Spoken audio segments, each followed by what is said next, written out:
പൊരിഞ്ഞയടി തുടരുകയാണ് CPM-ൽ. എറണാകുളത്ത് CPM-ൽ ബ്രാഞ്ച് തലം മുതൽ ഭിന്നത, വിഭാഗീയതയും തർക്കവും ഒഴിയുന്നേയില്ല.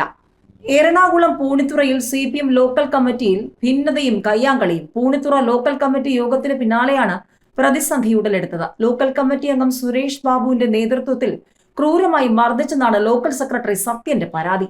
തുടർന്ന് സുരേഷ് ബാബു, ബ്രാഞ്ച് സെക്രട്ടറിമാരായ സനീഷ്, സൂരജ്, ബൈജു തുടങ്ങി 6 പേരെ മരട് പോലീസ് അറസ്റ്റ് ചെയ്തു.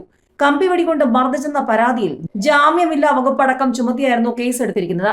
സഹകരണ ബാങ്ക് ക്രമക്കേടിൽ പാർട്ടി അംഗത്തിനെതിരെ നടപടിയെടുത്തതിന്റെ വൈരാഗ്യത്തെ തുടർന്നാണ് ആക്രമണം ഉണ്ടായതെന്നാണ് ലോക്കൽ സെക്രട്ടറിയുടെ ആരോപണം. എന്നാൽ ഒരു ലോക്കൽ കമ്മിറ്റി അംഗത്തിന്റെ വീട് വിറ്റതിൽ നിന്ന് മുൻ സെക്രട്ടറി ബ്രോക്കർ ഫീസ് വാങ്ങിയത് ചോദ്യം ചെയ്തതാണ് സംഘർഷത്തിലേക്ക് നീങ്ങിയതെന്നാണ് മറുപക്ഷത്തിന്റെ വാദം. തർക്കത്തെ തുടർന്ന് പൂണിത്തുറ ലോക്കൽ കമ്മിറ്റിയിൽ 10 ബ്രാഞ്ച് സമ്മേളനങ്ങൾ റദ്ദാക്കി.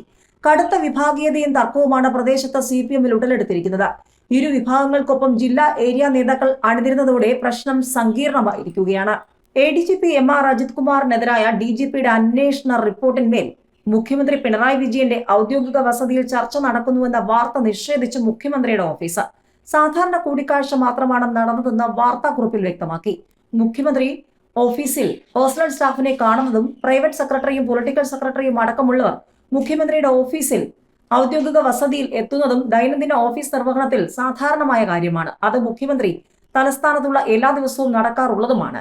അതിനെ ഒരു തരത്തിലുമുള്ള പരിശോധനയും നടത്താതെ മുഖ്യമന്ത്രിയുടെ വസതിയിൽ എന്തോ പ്രത്യേക കാര്യം ചർച്ച ചെയ്യാൻ സ്റ്റാഫിലെ ചിലർ എത്തി എന്ന നിലയിൽ വാർത്ത സൃഷ്ടിക്കുന്നത് മാധ്യമ ധാർമ്മികതയ്ക്കോ മര്യാദയ്ക്കോ നിരക്കുന്നതല്ല. വാർത്തകൾ വ്യാജമായി സൃഷ്ടിച്ചെടുക്കാനുള്ള ഇത്തരം നിരുത്തരവാദപരമായ ശ്രമങ്ങൾ മാധ്യമങ്ങളുടെ വിശ്വാസ്യതയെ തന്നെ തകർക്കുന്നതാണെന്നാണ് വാർത്താക്കുറിപ്പിൽ മുഖ്യമന്ത്രിയുടെ ഓഫീസ് വ്യക്തമാക്കിയിരിക്കുന്നത്.